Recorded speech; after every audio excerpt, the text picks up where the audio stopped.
Friends जी ये eggs पर update है जी। और एग्स की ट्रे जी थोड़ी सी और महंगी हो चुकी है जी। इस दफ़ा जी एग्स की ट्रे 825 रुपये की मिली है।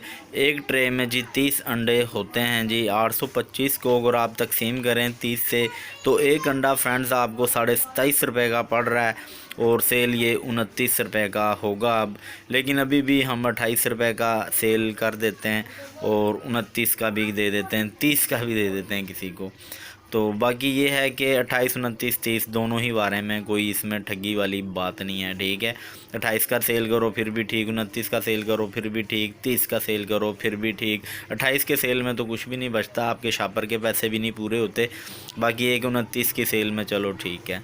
तो बाकी जी किसी ने एक अंडा लेना हो तो फिर वो 30 का ही सेल होता है। तो 1 रुपए की तो ना कोई चीज़ मिलती है और ना कोई लेना ना कोई देना, क्योंकि 1 रुपए की चीज़ कैंडी होती है, कैंडी बच्चों को वैसे नहीं पसंद आती। तो बाकी फ्रेंड्स अब तक की यही अपडेट है, और भी ऐसी अपडेट्स के लिए हमारे चैनल को सब्सक्राइब कर लें। Thanks for watching. अल्लाह हाफिज़।